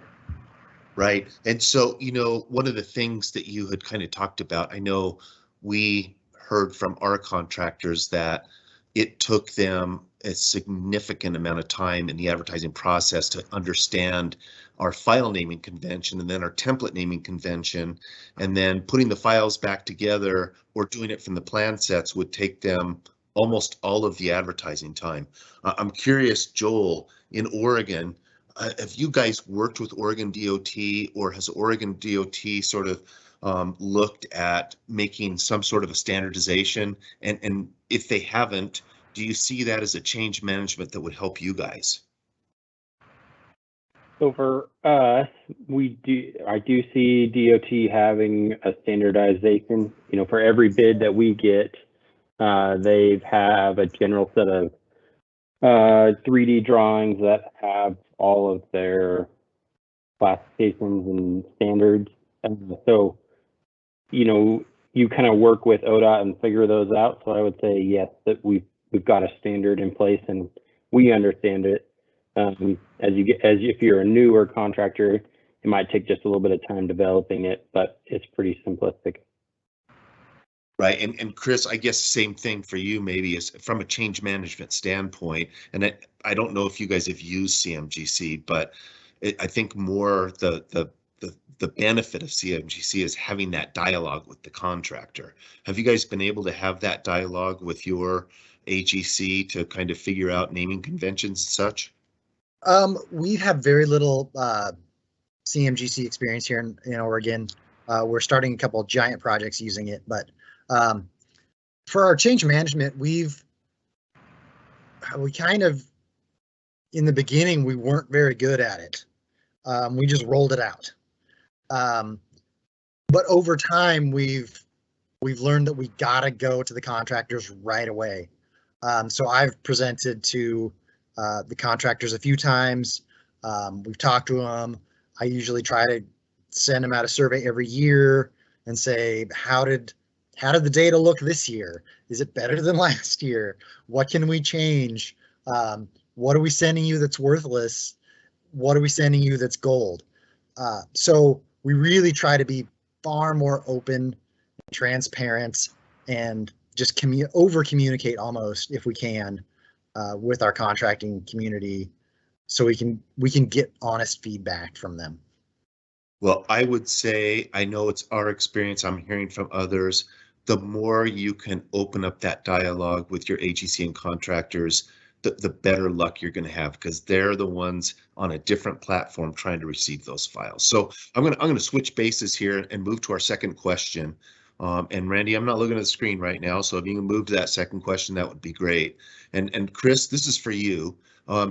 You know, you talked about using tablets and Field Genius in the field on your presentation, and I think that that's a great first step for digital delivery. I know you guys have been doing it a long time, but I think there's a lot of DOTs wondering how to make that step.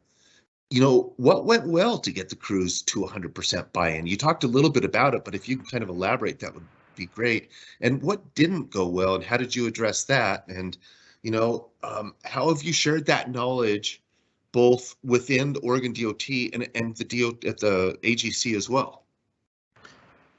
So to get 100% buy-in, we started with a few pilot projects, and we were very choosy on who we picked, what the project was. We kind of guaranteed success by being picky on our first round of pilot projects. And then we rolled it out slowly. And I did have some construction offices, the resident engineer said, no, we don't want this stuff. In time, peer pressure from their coworkers, the other resident engineers, the other inspectors. We have annual gatherings and meetings internally. And it was the day after one of the, I think it was a quarterly meeting, a quarterly resident engineer meeting, when I got the call from the one holdout office, and they asked, you still got any of those tablets in that training? It works. The technology is easy enough, and it proved to be reliable, efficient, saves time and money. And it's all about time and money when you're out actually on the grade building projects, and this saved time and money. For rolling it out and knowledge sharing, I've probably presented 100 times on tablets. I've presented coast to coast for FHWA. I've talked to all of our AGC meetings, our ACEC partners that do our consultant design. I invited our consultants and contractors to our trainings. I've shared all of our data on our public website. My phone number's out there on the internet. If you want to just give me a call, I'll answer. And we had some consultants get the hardware, same exact setup.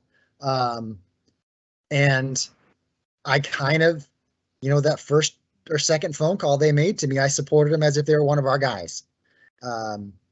It's my tax dollars that they're administering or building or working with. I figured it was my duty to make sure they got off on the right foot. So we've just been really open about what we're doing, how we're doing it, and we're willing to share with just about anybody. That's awesome. So Joel, you know, you guys are the contractors in the state that are, or at least one of the group that's working with the Oregon DOT. I'm assuming you don't use Field Genius and probably use a Trimble product or something similar like a TopCon, whatever it would be. What are you guys doing for change management to sort of have that interaction with inspectors on the field that may not be surveyors? Sure. So we use a Trimble system and all of our equipment. We're a heavy civil contractor, so all of our equipment has the Trimble systems in it, and then we have handheld guides as well. So if a change comes in, we're uploading it into our system almost as instantaneous as the inspectors. And what I enjoy about it is that we can find out within a few minutes of being on site whether or not that change was effective for our equipment and the inspector's equipment. and we can just do some easy double checks to make sure we're all on the same page. So that's my best piece of it, that, you know, we're able to know that we're all on the same page, because once you get into a spot where somebody's different, then we're trying to figure out who it is, who's the right, who's in the wrong, and work our way through that. But most of the time it works out well, and we're able to continue on with the project in a short period, hour or two. Yeah, real quick follow-up, Joel. You know, I always there's old salties like me that don't really want to move in that direction. And you know, I'm going to guess you guys have grader operators or others that have been doing it forever, and they know how to work the machine without AMG or get out on the grade.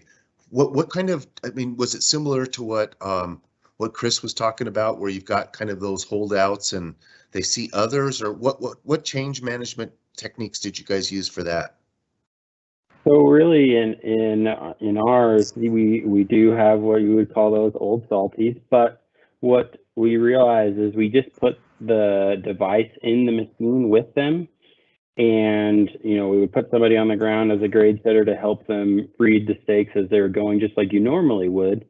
But what they found is that while it was helpful to read the grade stakes or the hubs, that the model was actually better. And you know, they could run through, let's say, a 1,000-foot road and figure out exactly where they wanted that ag base to go, and they were dumping the trucks in the right spot, and then you're not trying to move material around. So, you know, it would take them a day or so to really understand it, but you know, within an hour, they're picking up the nuances of it and getting better feel. You know, they've already developed the idea of putting the picture in their head, and now it's using this tool to further enhance that picture in their head, and they're able to build it, you know, in some cases 30% faster, and that's what the savings is for us. But it also just allows better efficiencies and flows within the project itself. Excellent. All right, you know what? In the interest of time, I'm going to pivot to our next question. And Sam, if you want to take this first, that would be great. You guys have your project coming up in construction. If I understand correctly, that is going to be 2022. And so what challenges are you anticipating on that? And how important is change management with moving forward with BIM initiatives? As well, how does your company's, as well as MnDOT's organizational cultural play into change management? Yeah, well, moving forward into the construction, one of my biggest concerns probably with the change management and with understanding this is taking, and realistically, we still have the 2D plans and we still have MnDOT survey, but as moving forward with this BIM and 3D modeling, understanding, right, that we're taking MnDOT's model, we're building our own model in Trimble, and then, you know, it goes into all our dozers, graders, grade checkers, everyone has their own. So building with our model, and so one of my concerns is, so if we screw up our model, and we're going ahead and building, and we built something wrong, right? We put the wrong grade in there. How do we really? We've got to figure out what quality assurance and quality we control that we have from taking MnDOT's model to our model and building that, and then really how do we understand that if changes occur or if we run across the model and there's something different. I know it sounds like with Oregon, nothing but good luck, or really, I think the models help them speed that up, it sounds like, which I foresee is the same thing as we've been using the grade control for the last couple of years anyway, and we've been building our own models essentially for the last couple of years. So I see that really driving forward and allowing us to identify problems probably sooner than later, which typically helps us in the construction. The sooner we can figure out a problem, the sooner we can talk about and we can figure out, you know, we can mitigate that problem and then move forward. So I obviously the model helping us really in that. Then as far as the bridge work, don't really know yet just because we haven't done it, but hopefully going a lot along the lines of what we've done with earthwork and grading, where I think this model, being able to move and pivot and see these things 3D and live, should be able to help us identify problems, much faster. And I only see that as benefiting. So if we can find the problem early again, like I said, we'll be able to mitigate it. And then working with MnDOT, in the field, being able to discuss these things, being able to go out there, use the model, and identify the problems.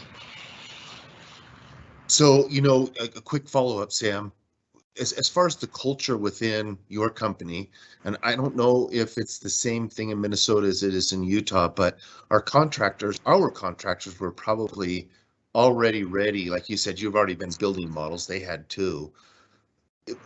I guess between your company, Ames, and MnDOT as a DOT, how does that organizational culture, how do you guys work through that? Yeah, there's I think there's gonna be some growing pains for us. Well, probably most people as well. I mean, you mentioned earlier the old Salties. I think everyone has that of change is tough. So moving from 2D plans to 3D plans, just in general, because there's a lot of us that, we don't know how to operate it. So it's getting people trained and understanding how to use the model. So I think that's going to be the biggest hurdle. And I know FHWA talked about that earlier, is getting your workers skilled enough in order to use this. And I see that as a big issue right now. And then also, like, we don't necessarily know what platform we're going to use or how we go out into the field, whether we use iPads or whether it's some other technology, or how the foreman is going to look at the plans.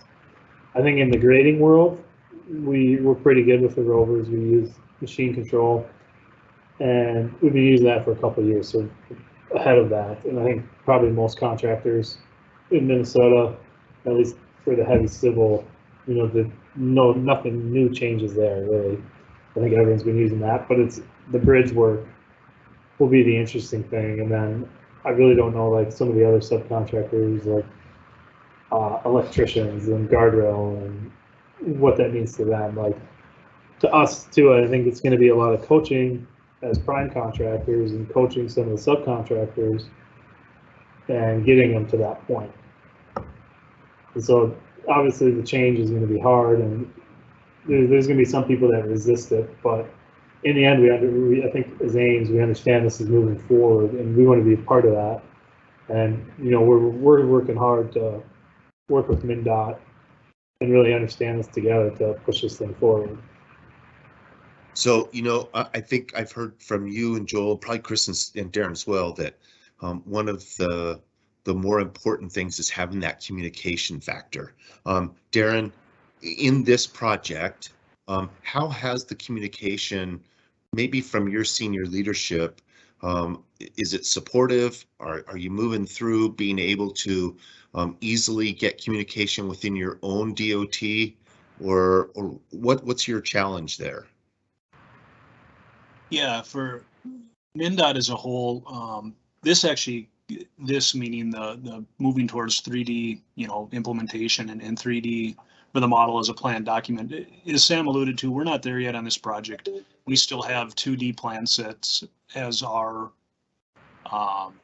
plan set of record. So we didn't get over that threshold to figure out how to use the model as a contract document. And for a lot of the reasons Sam brought up, transferring that liability, if MnDOT's model's wrong, now does Ames inherit that? So we'll get there. But as far as management's role, senior level management has I'm going to say pushed this down. It's definitely being pushed from the top down. So that helps us to be able to further advance this. Again, MnDOT's we're pretty new into this, but at senior levels, management at their direction, that's why we're entering into this. And there definitely is a desire from I'm going to call it the lower levels up to get into this too, as we move into our new design software, et cetera, et cetera. But yeah, we do have the support. And in fact, a lot of the efforts we did here, whether it be carrying out the model as far as we can and partnering with WSB and Ames, there is support there. So our department is embracing it. It's going to take some time. As I said before, we are using this project as our, kind of our guinea pig project. How can we as a department utilize what we've learned from this process to help set those standards and offer up that, make it easier for the next time around. So we do have that support. It is being pushed, I'd say, from the top down. And now we're rolling out from a district standpoint to help keep moving forward with the full 3D models. We're going through training now and incorporating the new software that'll allow us to use these as our standards moving forward. And we're just scratching that surface. A big roadblock, or not roadblock, but an issue to overcome, because we do have the support, is that training. Get our technicians up to speed, get our file structures. And again, I'm not a designer, so I'm butchering this, but get all that background stuff that needs to happen in place. So as MnDOT as a whole, each district is being tasked with picking a project or two on a much smaller scale to fully implement this to get us closer to that contract of record. So. Right, and I from our own experience at UDOT, having senior leadership support and knowing that the project teams have that support really helps the change management, because then there's not that worry that if something goes wrong, you're gonna get called on the carpet or whatever. So let's pivot to our last question. And Joel, if you'll take this to begin with, that would be great. This is really looking for the challenges that contractors have, and whether you have them now or when it was when you guys originally started collaborating with Oregon DOT. We've already talked a little bit about the electronic files, but what were those challenges and how have you overcome them? And how have you partnered with ODOT to help encourage that change to a more consistent, or what would you ask them to do to make it more consistent? And if you can kind of let the designers out there understand the difference between getting that consistency and recreating it, whether it's Leica, Trimble, Topcon, AgTech, I think that's something that would be really useful for others to hear.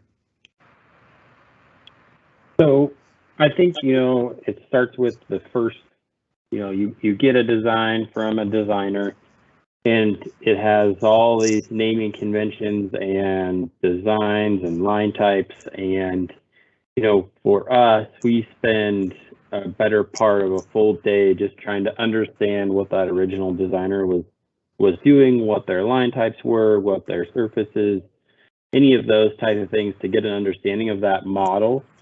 ODOT does a good job of really making that the same through every project. It's really when you get outside of Oregon DOT to like a municipality or anything like that. But we just work with the designer as we get changes or anything like that we work with them to ask what we're really specifically looking for, whether it's a DWG file, or do we need a full replacement piece. But it's really working with each individual designer after you work through what they have, if that makes sense. Absolutely.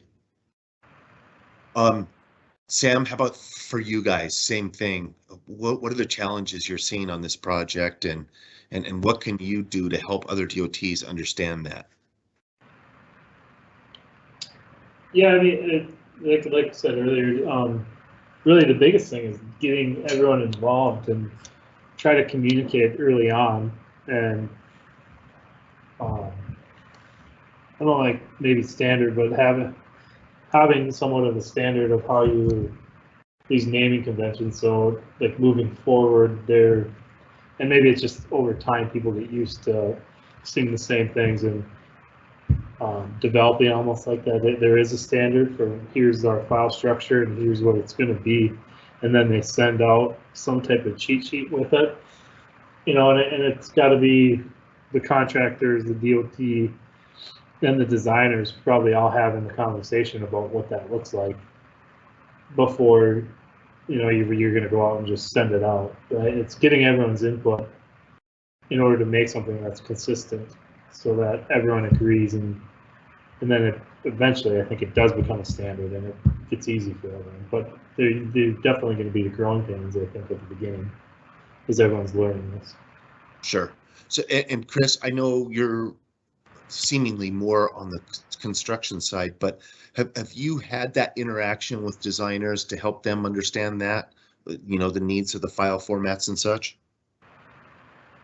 I think we've done a really good job. I know that's tooting our own horn, but when we started our kind of 3D design push, we involved the designers, and we set standards, and we have pretty good documents.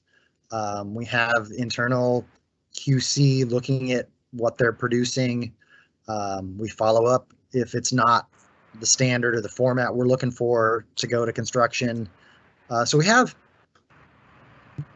had buy-in from the beginning, from the design side mostly, and then we have checkpoints and standards and checklists along the way. So it's been pretty good getting our designers to come to this standard that we can deliver and be happy with.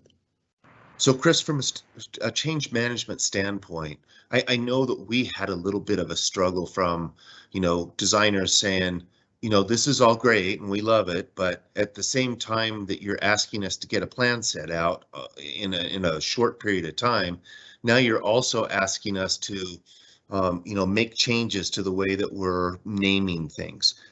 How did you guys address that? I was not in on those conversations, but I know they didn't always go well, because we did not lengthen the timelines. We have these fixed timelines and we didn't change them. So we really were asking some of them to do more work in the same amount of time. But a lot of our designers were already doing the 3D modeling, because that's how we get to our paper plans. They just weren't taking it to the next step to make that a clean deliverable. But it's just taken time. And even the ones that protested and said they weren't going to do it are doing it, or they moved on. Okay, so we're kind of running up to the end of this, and we do have a couple of questions that I think would be good to address. The first one, and this is probably going to be more for Joel and Sam, it's what file format and CAD entities do contractors prefer for proposed surfaces that are provided by the designer? Is it Land XML? Is it DWG? Is it DGN? Is it 3D break lines, tin models, something else? What's your preference? Joel, why don't you start with that, and then we'll see what Sam has to say. You know, with Trimble, I can use a lot of different aspects.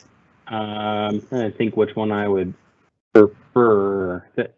You know, usually a tin, for what I'm doing, is the most preferable, but DWG is also works just as easily. I'm able to link a lot of things. There's just a little bit more time to it. Sam, I don't know what you guys have seen. I'm not exactly sure on the file type. I know they've used like DGNs or DWGs as far as transferring data. We use Trimble as well. And I know like grade control and earthwork, we like using the tins, and then the different surfaces, whether grade or subgrade, and then top of finish aggregate, or some people call it differently.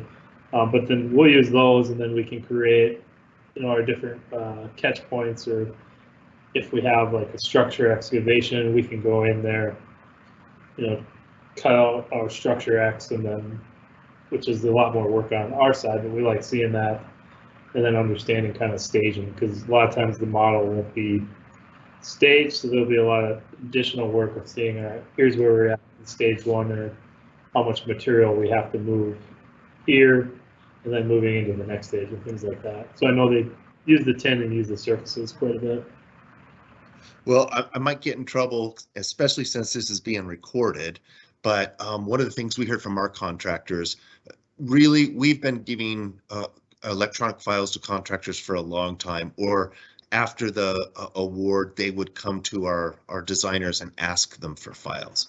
And what they told us was, you know, unfortunately, we were in planned production mode. And so those files, I don't remember who mentioned it, were used to create the plans. And so a lot of times our designers would stop the modeling process to go to plan production, knowing that they had issues in their models, but knowing they could fix it on the plan set. And so our contractors told us that they would 100% of the time choose 3D break lines, but the issue is that 3D break lines were not great files. And so they would use the land XML files to basically QC and make sure that they built their models correctly. Sam, Joel, you finding the same thing, or is that off base? Yeah, I don't know that I can answer that. I don't necessarily build the model myself, but I do know there is a lot of work that goes into it. Just for me, always going to our survey guys and saying, when are you going to be done, right? We need it as soon as possible. And they're always like, it takes time, because there is a lot of cleanup, right? With like points, and I mean, nothing's perfect. So there is a lot of cleaning up, especially like, you know, where alignments changed, or you have another alignment coming in, or you have a ramp where sometimes those catch lines aren't perfect, or especially with, you know, retaining walls or structures coming into play. So there's cleanup around that. For sure. I don't necessarily know. Yeah, I mean, for me, George, that I do build a lot of the models that we use, and that is a really easy way for me to get the information quickly. I like to get more information in the beginning, but if there's something change that comes through, that's a really easy way to have it so that I can spit it out to my guys in 30 minutes or less. All right, well, we're moving to the end of this, and I'm going to hand it off here to Lance Parvey in about 10 seconds. One thing that I did want to address was the file naming convention question, that it was by file and lack of control on data entry, lack of IT funding.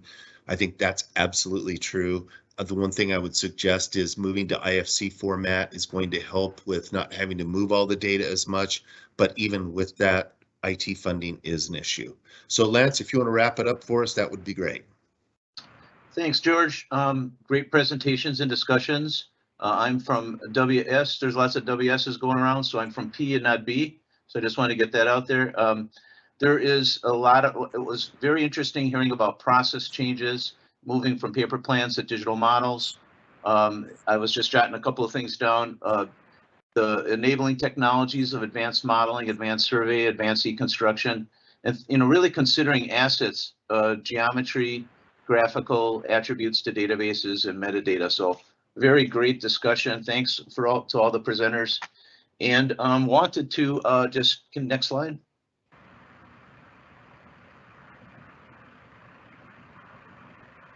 Thank you. So some of the things on future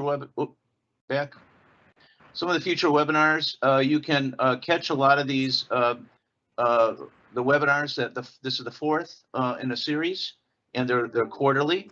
And so there's not only from FHWA's, a lot of their information that's been provided, which was great, advancing BIM for infrastructure on the National Strategic Roadmap, JTC-EES, and in these other areas, we're going to be looking at future topics.